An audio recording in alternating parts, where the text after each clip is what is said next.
মামা গরুটার দাম কত? আরে বাপরে, এদিকে আহেন, হাতটা মুখ করেন। আপনি হিন্দু না মুসলমান?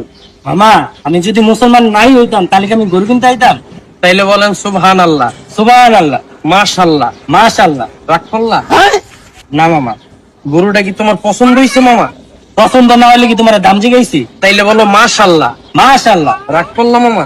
না এক চাঁদ, এক সূর্য, এক মাটি, আমার এই গরুটার ভিতর কোনো ইনজেকশন পুশ করি নাই, এই কথাটা খাটি। রাগ করলাম মামা?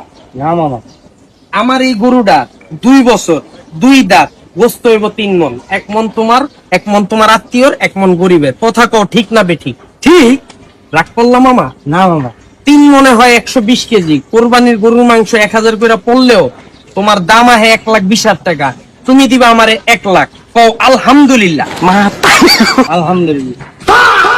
এই লও গরু, তোমারে বুঝাই দিলাম, 20,000 তুমি জিতলা। আবারও কও আলহামদুলিল্লাহ। আলহামদুলিল্লাহ। রাগ করলাম মামা?